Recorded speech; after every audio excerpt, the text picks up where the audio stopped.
வணக்கம். ஜெயா பிளஸ் செய்திகளுக்காக மோனிஷா வினோத்.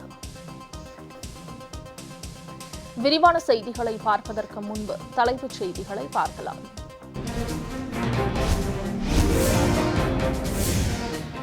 ஹைதராபாத் மருத்துவமனையில் இருந்து டிஸ்சார்ஜ் செய்யப்பட்டார் நடிகர் ரஜினிகாந்த்.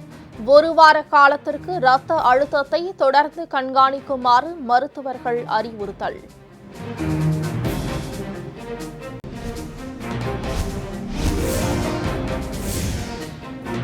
வள்ளுவ பெருந்தகையை மதத்திற்குள் வண்ணம் பூசி அடைக்க முயற்சிப்பது சரியானதல்ல. தமிழக அரசின் கல்வித்துறை உடனடியாக தவறை சரி செய்ய டிடிவி தினகரன் வலியுறுத்தல்.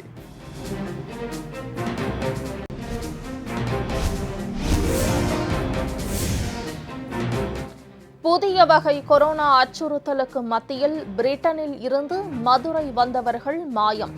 தலைமறைவானவர்களை கண்டுபிடிக்கும் பணியில் சுகாதாரத்துறை தீவிரம்.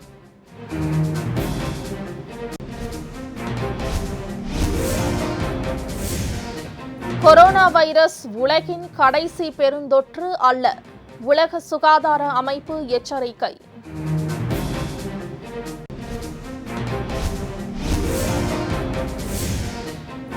சனி பெயர்ச்சியையொட்டி தமிழகம் முழுவதும் உள்ள கோவில்களில் சிறப்பு பூஜைகள்.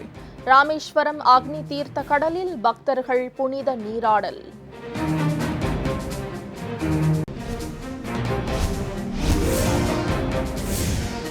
கிணற்றை சொந்த செலவில் ஆழப்படுத்தி குடிநீர் பிரச்சினைக்கு தீர்வு. பிறருக்கு முன்னுதாரணமாக திகழும் தூத்துக்குடி மாவட்ட கிராம மக்கள். இனி செய்திகளை விரிவாக பார்க்கலாம். ஹைதராபாத் அப்போலோ மருத்துவமனையில் இருந்து நடிகர் ரஜினிகாந்த் டிஸ்சார்ஜ் செய்யப்பட்டார். நடிகர் ரஜினிகாந்த் படப்பிடிப்பிற்காக ஐதராபாத் சென்றிருந்தார். படக்குழுவில் சிலருக்கு கொரோனா தொற்று உறுதியான நிலையில் படப்பிடிப்பு நிறுத்தப்பட்டது. இதனிடையே அவருக்கு இரத்த அழுத்தத்தில் மாறுபாடு ஏற்பட்டதால் நேற்று முன்தினம் ஹைதராபாத்தில் உள்ள அப்போலோ மருத்துவமனையில் அனுமதிக்கப்பட்டார். ரஜினி உடல்நிலை சீராக இருப்பதாகவும் இன்று டிஸ்சார்ஜ் செய்யப்படுவார் என்றும் மருத்துவமனையில் தரப்பில் தெரிவிக்கப்பட்டது. இந்நிலையில் இன்று மாலை நடிகர் ரஜினிகாந்த் அப்போலோ மருத்துவமனையில் இருந்து டிஸ்சார்ஜ் செய்யப்பட்டுள்ளார். ரஜினிகாந்த் ஒரு வார காலத்திற்கு முழுமையாக ஓய்வில் இருக்க வேண்டும் என மருத்துவர்கள் ஏற்கனவே தெரிவித்திருந்த நிலையில் ஒரு வார காலத்திற்கு இரத்த அழுத்தத்தை தொடர்ந்து கண்காணிக்குமாறு மருத்துவர்கள் அறிவுறுத்தியுள்ளனர். வள்ளுவ பெருந்தகையை மதத்திற்குள் வண்ணம் பூசி அடைக்க முயற்சிப்பது சரியானது அல்ல என்றும் தமிழக அரசின் கல்வித்துறை உடனடியாக இந்த தவறை சரி செய்ய வேண்டும் எனவும் அம்மா மக்கள் முன்னேற்ற கழக பொதுச் செயலாளர் திரு டிடிவி தினகரன் வலியுறுத்தியுள்ளார்.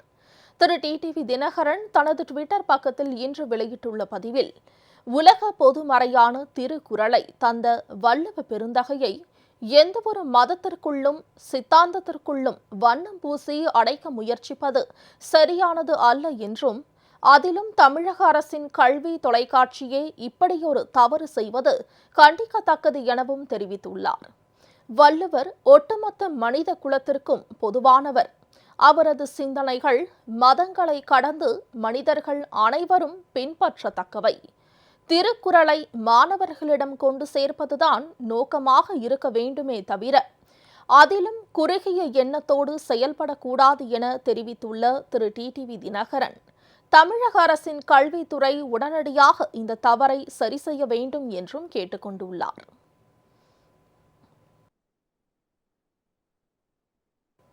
டெல்லியில் போராடும் விவசாயிகளுக்கு ஆதரவாக ராஜஸ்தான் ஹரியானா எல்லையில் 14வது நாளாக விவசாயிகள் போராட்டத்தில் ஈடுபட்டு வருகின்றனர். மத்திய அரசின் வேளாண் சட்டங்களை திரும்பப் பெற வலியுறுத்தி டெல்லியின் எல்லைகளில் ஒரு மாதத்திற்கும் மேலாக விவசாயிகள் போராட்டத்தில் ஈடுபட்டு வருகின்றனர்.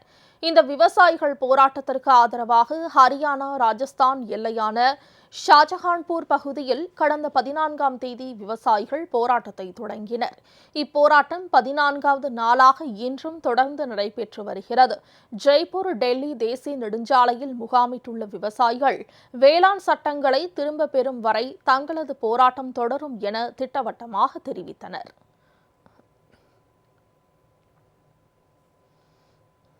இந்தியாவில் கடந்த 6 மாதங்களுக்கு பின்னர் தினசரி கொரோனா பாதிப்பு 19,000க்கும் குறைவாக பதிவாகியுள்ளது. மத்திய சுகாதாரத்துறை அளித்த தகவலின்படி கடந்த 24 மணி நேரத்தில் 18,732 பேருக்கு கொரோனா தொற்று உறுதி செய்யப்பட்டுள்ளது. 279 பேர் கொரோனாவுக்கு பலியாகியுள்ளனர். கடந்த 6 மாதங்களுக்கு பிறகு தினசரி கொரோனா பலி மற்றும் கொரோனா பாதிப்பு கணிசமாக குறைந்துள்ளதாக சுகாதாரத்துறை தகவல் தெரிவித்துள்ளது. நாடு முழுவதும் உள்ள மாநிலங்கள் மற்றும் யூனியன் பிரதேசங்களில் குணமடைவோர் விகிதம் 95%க்கும் அதிகமாக இருப்பதாகவும் தெரிவிக்கப்பட்டுள்ளது. உலகிலேயே மிகவும் எடை குறைவான செயற்கைக்கோள்களை தயாரித்து சாதனை படைத்துள்ள தஞ்சை பொறியியல் மாணவருக்கு அம்மா மக்கள் முன்னேற்றக் கழக பொதுச் செயலாளர் திரு டிடிவி தினகரன் வாழ்த்து தெரிவித்துள்ளார்.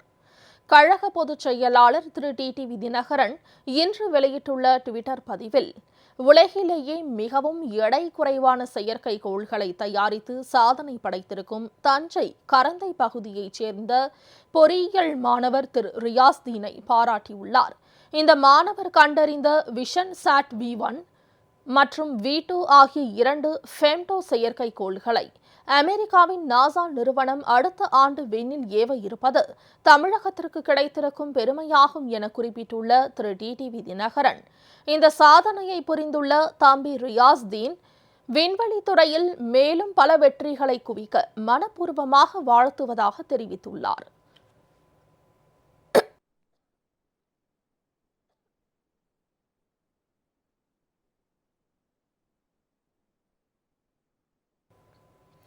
தஞ்சையை சேர்ந்த ரியாஸ்தீன் என்ற 18 வயது மாணவர் உருவாக்கியுள்ள உலகிலேயே மிக எடை குறைவான 2 செயற்கைக்கோள்களை அமெரிக்காவின் நாசா விண்ணில் ஏவ உள்ளது.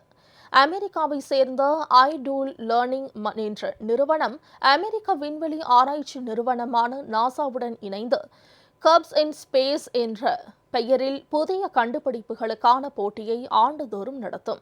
இதில் கடந்த ஆண்டு நடைபெற்ற போட்டியில் 73 நாடுகளில் இருந்து பங்கேற்ற ஆயிரக்கணக்கான மாணவர்களின் கண்டுபிடிப்புகளில் தஞ்சை மாணவர் ரியாஸ்தீன் உருவாக்கிய செயற்கைக்கோள்கள் விண்ணில் ஏவுவதற்கு தேர்வு செய்யப்பட்டுள்ளன. அவை உலகிலேயே மிக எடை குறைவான சப் ஆர்பிட்டல் ஃபெம்டோ செயற்கைக்கோளாகும். Atmospheric and space studies and micro gravity material research குறித்து இந்த செயற்கைக்கோள்கள் தகவல்களை அளிக்கும். அடுத்த ஆண்டு இந்த செயற்கைக்கோள்களை நாசா விண்ணில் செலுத்த உள்ளது.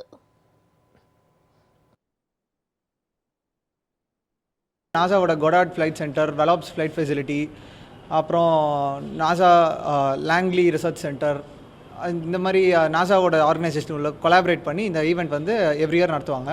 ஸோ அதில் பார்ட்டிசிபேட் பண்ணிவிட்டு நான் வந்து 2 சின்ன சேட்டலைட் பண்ணியிருக்கேன். ஸோ ரெண்டுமே வந்து பார்த்திங்கன்னா டெக்னாலஜி எக்ஸ்பெரிமெண்டல் சேட்டலைட் அப்படின்னு சொல்லுவோம். ரெண்டுமே வந்து ஃபெம்டோ கேட்டகரியை சேர்ந்த சேட்டலைட்ஸ். இந்த வெயிட் பார்த்திங்கன்னா 33 கிராம். இந்த சேட்டலைட் 33 கிராம்ஸ், இந்த சேட்டலைட் 33 கிராம்ஸ். அண்ட் ரெண்டுத்தோட சைஸும் வந்து 37 mm. உள்ள பேலோடோட சைஸ் வந்து 30 mm. ஸோ இதோட பர்பஸ் என்ன அப்படின்னா அட்மாஸ்பியர் அண்ட் ஸ்பேஸ் அப்சர்வேஷன், அப்புறம் வந்து மைக்ரோகிராவிட்டி மெட்டீரியல் ரிசர்ச்.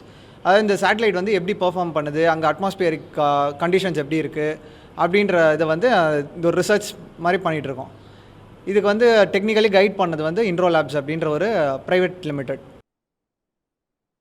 சென்னையில் அதிமுக, திமுக உள்ளிட்ட மாற்றுக் கட்சிகளில் இருந்து நூற்றுக்கணக்கானோர் விலகி கழக துணை பொதுச் செயலாளர் திரு ஜி செந்தமிழன் முன்னிலையில் தங்களை அம்மா மக்கள் முன்னேற்றக் கழகத்தில் இணைத்துக் கொண்டனர்.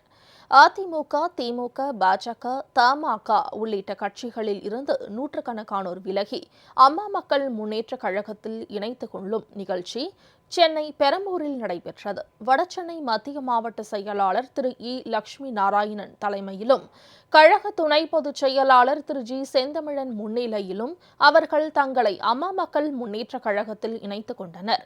இந்நிகழ்வின் போது கழகத்தில் இணைந்தவர்களுக்கு உறுப்பினர் அட்டை மற்றும் கழக வண்ணம் பதித்த பொன்னாடையை அணிவித்து திரு ஜி செந்தமிழன் வரவேற்று பேசினார்.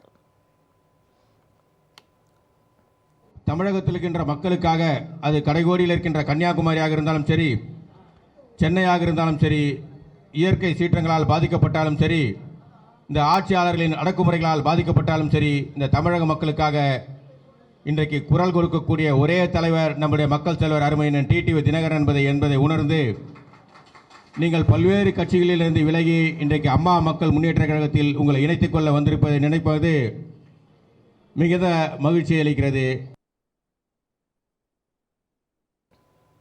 இந்நிகழ்ச்சியில் இதய தெய்வம் அம்மா தொழிற்சங்க பேரவை தலைவர் வியாசார்பாடி திரு என் ராஜு, கழக இலக்கிய அணி துணை செயலாளர் திரு செல்வன், வடசென்னை மத்திய மாவட்ட இணை செயலாளர் சி கிரிஜா, வடசென்னை மத்திய மாவட்ட துணை செயலாளர் திரு ஏ.ஆர். பழனி உள்ளிட்ட நிர்வாகிகள் பலரும் பங்கேற்றனர். பிளாஸ்டிக் மூடியை விழுங்கியதால் உயிருக்கு போராடிய குழந்தை மதுரை ராஜாஜி அரசு மருத்துவமனை மருத்துவர்களின் சிறப்பான சிகிச்சையால் காப்பாற்றப்பட்டது. மதுரை மாவட்டம் கருமாத்தூர் அருகே முண்டுவேலம்பட்டி கிராமத்தைச் சேர்ந்த திரு இளமுருகன் என்பவரது 9 மாத குழந்தையான ஆதித்யனுக்கு கடும் மூச்சு திணறல் ஏற்பட்டதால் மதுரை அரசு ராஜாஜி மருத்துவமனையில் சிகிச்சைக்காக அனுமதிக்கப்பட்டது.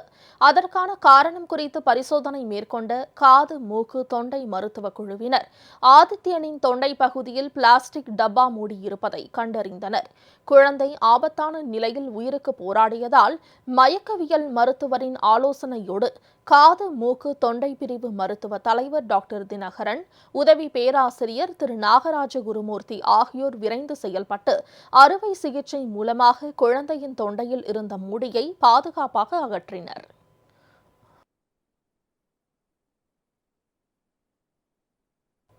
தமிழக நிகழ்வுகள் சிலவற்றை வேகச் செய்திகளாக காண்போம்.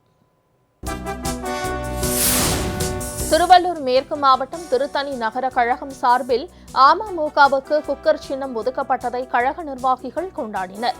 நகர கழகம் சார்பில் கழக கொடி ஏற்றியும் இனிப்புகள் வழங்கியும் கொண்டாடப்பட்டது. மாண்புமிகு அம்மாவின் திருவுருவப் படத்திற்கு மலர் தூவி மரியாதை செலுத்தப்பட்டதுடன் ஏழை எளியோர் 500 பேருக்கு சேலை, அன்னதானம் உள்ளிட்ட நலத்திட்ட உதவிகள் வழங்கப்பட்டன. கழக பொறியாளர் அணி செயலாளர் திரு ம. கரிகாலன், திருவள்ளூர் மேற்கு மாவட்ட செயலாளர் திரு டி.ஏ. ஏழுமலை, நகர கழக செயலாளர் திரு ஏ.பி. சதீஷ் உள்ளிட்ட நிர்வாகிகள் கலந்து கொண்டனர்.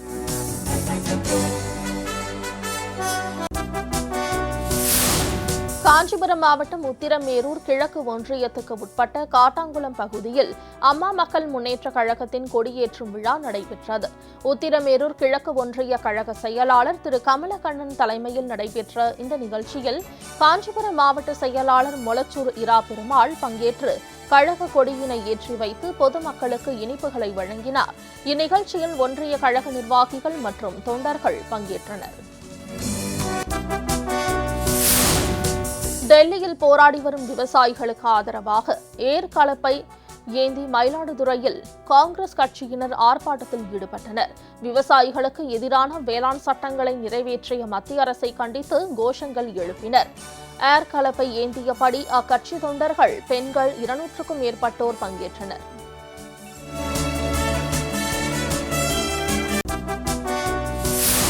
நாகை மாவட்டம் வைத்தீஸ்வரன் கோயிலில் மார்கழி மாத கார்த்திகையை முன்னிட்டு சிறப்பு அபிஷேக ஆராதனை நடைபெற்றது.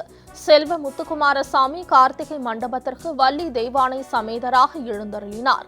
முருகப்பெருமானுக்கு பால், பன்னீர், இளநீர், சந்தனம் உள்ளிட்ட 18 வகையான பொருட்களை கொண்டு சிறப்பு மகா அபிஷேகம் நடைபெற்றது. தருமபுர ஆதீன 27வது மடாதிபதி ஸ்ரீலஸ்ரீ மாசிலாமணி தேசிகன் ஞான சம்பந்த பரமாச்சாரியா சுவாமிகள் மற்றும் திரளான பக்தர்கள் பங்கேற்றனர்.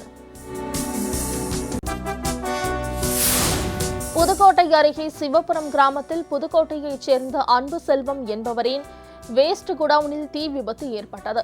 பிளாஸ்டிக், இரும்பு போன்ற பழைய பொருட்களை வாங்கி சேர்த்து வைத்துள்ள இந்த குடவுன் அருகில் வெல்டிங் செய்து கொண்டிருந்த போது அதில் இருந்து எழுந்த தீப்பொறி பறந்து வேஸ்ட் குடவுனில் உள்ள பிளாஸ்டிக் மீது விழுந்து தீப்பிடித்து எரிந்தது. தகவல் அறிந்து சம்பவ இடத்திற்கு சென்ற தீயணைப்புத் துறையினர் தீயை அணைத்து வருகின்றனர். இருப்பினும் பிளாஸ்டிக் குடவுன் தீயை கட்டுப்பட முடியாமல் தீயணைப்புத் துறையினர் திணறி வருகின்றனர். அரக்கோணம் கிருஷ்ணா பாலிடெக்னிக் கல்லூரி வளாகத்தில் அம்மா மக்கள் முன்னேற்ற கழக மாவட்ட பொருளாளரும் நகர அரிமா சங்கம் தலைவருமான திரு ஜி.எம். மூர்த்தி தலைமையில் இலவச இருதயம் மற்றும் பொது மருத்துவ முகாம் நடைபெற்றது. இந்த முகாமில் இரத்த அழுத்தம், இரத்தத்தில் சர்க்கரை அளவு, இசிஜி, எக்கோ கார்டியோகிராம் ஆகியவை இலவசமாக பார்க்கப்பட்டது. இந்த முகாமில் கலந்து கொண்ட 350 பயனாளிகளுக்கு இலவச மருந்து மாத்திரைகள் மற்றும் உணவு வழங்கப்பட்டது. உசிலம்பட்டி அருகே தோட்டத்தில் வேலை செய்து கொண்டிருந்த வயதான மூதாட்டியிடம் 7 சவரன் தங்கச் சங்கிலியை பறித்து சென்ற மர்ம நபர் குறித்து போலீசார் விசாரணை மேற்கொண்டு வருகின்றனர். சங்கிலி பறிப்பின் போது காயமடைந்த மூதாட்டியை அக்கம் பக்கத்தினர் மீட்டு உசிலம்பட்டி அரசு மருத்துவமனையில் சிகிச்சைக்காக சேர்த்தனர். இதுகுறித்து வழக்கு பதிவு செய்த உசிலம்பட்டி நகர போலீசார் செயினை பறித்து சென்ற அடையாளம் தெரியாத வாலிபர் யார் என்பது குறித்து விசாரணை நடத்தி வருகின்றனர்.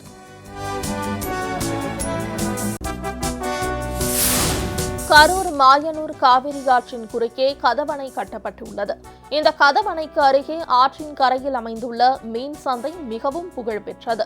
கரூர் மாவட்டம் மட்டுமல்லாமல் திருச்சி, நாமக்கல் என 3 மாவட்ட மக்களையும் ஈர்க்கும் வகையில் இந்த மீன் சந்தையில் ஆற்றில் பிடிக்கப்பட்ட மீன்கள் உயிருடன் விற்பனை ஆவதால் பொதுமக்கள் ஆர்வத்துடன் மீன்களை வாங்கி செல்கின்றனர். ஞாயிற்றுக்கிழமை என்பதால் இந்த மீன் சந்தையில் கூட்டம் அலைமோதியது. புதுக்கோட்டை பூங்கா நகரில் உள்ள அடுக்குமாடி குடியிருப்பில் அரசு மகளிர் கல்லூரியில் பணிபுரியும் பிரான்சிஸ் ஆப்ரஹாம் என்பவர் குடும்பத்துடன் வசித்து வருகிறார். இவர் வீட்டை பூட்டிவிட்டு வெளியூர் சென்றிருந்தார். இந்நிலையில் அவரது வீட்டில் இருந்து புகை கிளம்பியதால் அக்கம்பக்கத்தினர் தீயணைப்பு துறையினருக்கு தகவல் கொடுத்தனர். சம்பவ இடத்திற்கு விரைந்து வந்து தீயை அணைத்தனர். குளிர்சாதன பெட்டியில் மின்கசிவு ஏற்பட்டு தீ விபத்து ஏற்பட்டதாக தெரியவந்துள்ளது. ஈரோட்டில் செயல்பட்டு வரும் அட்சயா அறக்கட்டளை என்ற தன்னார்வ அமைப்பு சாலையோரம் சுற்றித் திரியும் யாசகர்களை மீட்டு அவர்களுக்கு மறுவாழ்வு அளிக்கும் பணியினை மேற்கொண்டு வருகிறது. இந்த நிலையில் அவர்கள் யாசகர்கள் மறுவாழ்வு மற்றும் திறன் மேம்பாட்டு பயிற்சி மையம் ஒன்றினை இன்று தொடங்கியுள்ளனர். இதனை மதுவிலக்கு காவல்துறை கண்காணிப்பாளர் திரு சிவக்குமார் திறந்து வைத்தார். இங்கு 25 பேரை தங்க வைப்பதுடன் அவர்களுக்கு தொழில் பயிற்சி அளிக்கவும் ஏற்பாடு செய்யப்பட்டுள்ளது. பாலிவுட் நடிகர் சுஷாந்த் சிங்கின் மரணம் கொலையா அல்லது தற்கொலையா என்பதை சிபிஐ தெளிவுபடுத்த வேண்டும் என மகாராஷ்டிரா உள்துறை அமைச்சர் திரு அனில் தேஷ்முக் வலியுறுத்தியுள்ளார். பாலிவுட் நடிகர் சுஷாந்த் சிங் ராஜ்புத் கடந்த ஜூன் 14ஆம் தேதி மும்பையில் உள்ள அவரது வீட்டில் இருந்து சடலமாக மீட்கப்பட்டார். அவரது மரணத்தில் சந்தேகம் இருப்பதாக பல்வேறு தரப்பிலும் புகார் எழுந்த நிலையில் சுஷாந்த் மரண வழக்கு சிபிஐக்கு மாற்றப்பட்டது. இந்த வழக்கில் நடிகை ரியா சக்கரபோர்த்தி மற்றும் அவரது சகோதரர் கைது செய்யப்பட்டு பின்னர் ஜாமீனில் விடுவிக்கப்பட்டனர்.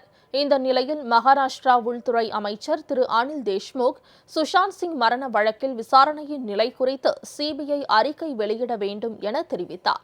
வழக்கு சிபிஐயிடம் ஒப்படைக்கப்பட்டு 6 மாதங்கள் ஆன நிலையில் இதுவரை எந்தவித தகவலும் வெளியிடப்படவில்லை என்றும் சுஷாந்த் சிங் மரணம் கொலையா அல்லது தற்கொலை என சிபிஐ பொதுவெளியில் வெளிப்படுத்த வேண்டும் என்றும் திரு அனில் தேஷ்முக் வலியுறுத்தியுள்ளார்.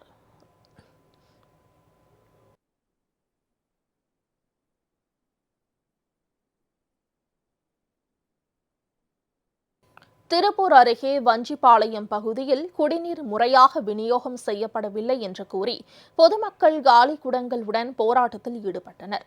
இப்பகுதியில் கடந்த 1 மாத காலமாக குடிநீர் விநியோகம் சீராக இல்லை என பொதுமக்கள் புகார் தெரிவித்துள்ளனர். 1 மாசமா தண்ணி இல்லை. எல்லாருமே கூலி வேலைக்கு போறவங்க, குழந்தை குட்டிங்களுக்கு கூட பாத்ரூமுக்கு போறவங்க கூட தண்ணி இல்லை. இதே மாதிரி தொடர்ந்து இந்த விஷயம் நடந்துச்சுன்னா வஞ்சிபாளையம் ஊர் மக்கள் எல்லாம் சேர்ந்து இடும்பாளையத்தில் போய் போராட்டம் பண்ணுவோம், சாலை மறியல் பண்ணுவோம். கண்டிப்பா அது நடக்கும். தண்ணிக்கு சொல்லி பார்த்துட்டோம், எதுவும் தண்ணியே வரமாட்டுது. பிள்ளை விட்டு எல்லாம் கஷ்டப்பட்டுக்கிட்டு இருக்கு. வேலைக்கு போகல, ஒரு பாத்ரூம் போகிறதுக்கு தண்ணி இல்லை, எதுவுமே இல்லை. இப்போ நாங்கள் வஞ்சிபாளையத்தில் திருப்பூரில் உட்காந்துருக்குறோம். அப்படி இப்போ தண்ணி இன்னி விடலைன்னா நாங்கள் போய் அங்கே இடுவம்பாளையம் ரோட்டில் போய் உட்காந்து பஸ்ஸு கிசு எதுவுமே விட மாட்டோம். தண்ணி இல்லாமல் நாங்கள் எங்கேயும் வேலையில் கூட போக முடியல. குழந்தைங்களுக்கு தண்ணி கஷ்டம் ரொம்ப. தண்ணி இல்லாமல் ஒன்றும் செய்ய முடியல. வேலைக்கு போக முடியல, வைக்க போக முடியல. தண்ணி நாங்கள் சொல்லி எவ்வளோ சொல்லி பார்த்துட்டு அவங்க யார் பார்த்தது கிடையாது. மற்ற இடத்துக்கு தண்ணி போனால் இங்கேயே வரேன்னு கேட்குறாங்க. இது எங்களுக்கு நல்லதாக முடிச்சுக்கணும். கொரோனா வைரஸ் உலகின் கடைசி பெருந்தொற்று அல்ல என உலக சுகாதார அமைப்பு எச்சரித்துள்ளது. தொற்று நோய்களை தடுக்க உலகம் தயாராக இருப்பதை கண்காணிக்கும் the global preparedness monitoring board corona பரவல் தொடங்குவதற்கு சில மாதங்களுக்கு முன் தனது ஆய்வறிக்கையை தாக்கல் செய்தது. பெருந்தொற்று ஏற்பட்டால் அதனை எதிர்கொள்ள எந்த விதத்திலும் தயாராகவில்லை என குறிப்பிடப்பட்டிருந்தது. தொற்று நோய்க்கு எதிராக தயாராக இருக்கும் சர்வதேச நாள் கூட்டத்தில் இதனை குறிப்பிட்டு பேசிய உலக சுகாதார அமைப்பின் தலைவர் டெட்ரோஸ் அதனோம், மனித குலத்தின் சுகாதாரம், விலங்குகளின் நலன், இந்த பூமியின் நலன் ஆகியவற்றுக்கு இடையே நெருங்கிய தொடர்பு உள்ளதை கொரோனா வைரஸ் உணர்த்தியுள்ளதாக தெரிவித்துள்ளார். பெருந்தொற்று ஏற்படும் போது பணத்தை கொண்டு அவற்றை சமாளிக்கிறோமா தவிர நிரந்தர தீர்வு குறித்து யோசிப்பதே இல்லை என்றும் டெட்ரோஸ் அதனோம் வருத்தம் தெரிவித்தார். Any efforts to improve human health are doomed unless they address the critical interface between humans and animals and the existential threat of climate change that's making our Earth less habitable. History tells us that this will not be the last pandemic, and epidemics are a fact of life. But with investments in public health, supported by an all-of-government, all-of-society, One Health approach, we can ensure that our children and their children inherit a safer, more resilient, and more sustainable world. பொலிவியாவில் நடைபெற்ற தேசிய அளவிலான கால்பந்து போட்டியின் போது நாய் ஒன்று மைதானத்திற்குள் புகுந்து ரசிகர்களின் கவனத்தை ஈர்த்தது. பொலிவியாவின் பொட்டோசி நகரில் தி ஸ்ட்ராங்கஸ்ட் மற்றும் நாசியோனல் ஆகிய கால்பந்து அணிகளுக்கு இடையே போட்டி நடைபெற்றுக் கொண்டிருந்தது. அப்போது திடீரென நாய் ஒன்று மைதானத்திற்குள் புகுந்து அங்கும் இங்கும் ஓட ஆரம்பித்தது. காலணி ஒன்றை வாயில் கவ்வியவாறு ஓடிய அந்த நாயை மைதானத்தை விட்டு விரட்ட வீரர்கள் பெரும் முயற்சி செய்தனர். இருப்பினும் அந்த நாய் அவர்கள் கையில் சிக்காமல் போக்கு காட்டியது. சுமார் 3 நிமிடங்களுக்கு பின் நாயை பிடித்த வீரர் ஒருவர் அதனை மைதானத்திற்கு வெளியே கொண்டு சென்று விட்டார்.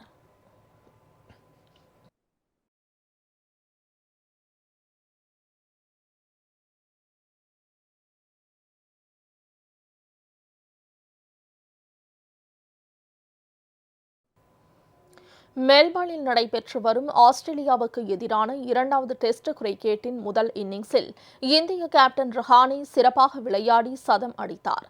இதன் மூலம் இந்தியா 82 ரன்கள் முன்னிலை பெற்றுள்ளது.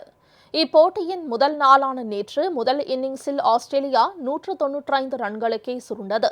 போட்டியின் 2ஆம் நாளான இன்று ஒரு விக்கெட்டுக்கு 36 ரன்கள் என்ற ஸ்கோருடன் முதல் இன்னிங்ஸை தொடர்ந்து விளையாடிய இந்தியா தொடக்கத்தில் அடுத்தடுத்து விக்கெட்டுகளை இழந்தது.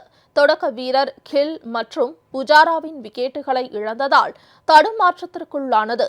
அதன் பிறகு ஓரளவு சிறப்பாக விளையாடிக் கொண்டிருந்த விகாரியும் ஆட்டமிழந்தார். எனினும் கேப்டன் ரஹானே தொடர்ந்து சிறப்பாக விளையாடி அணியின் சரிவை தடுத்து நிறுத்தினார். அவருக்கு உறுதுணையாக ரிஷப் பந்தும் கவனமுடன் விளையாடி ரன்களை சேர்த்தார். எனினும் அவர் 29 ரன்களில் ஆட்டமிழந்தார். பின்னர் ரஹானேவுடன்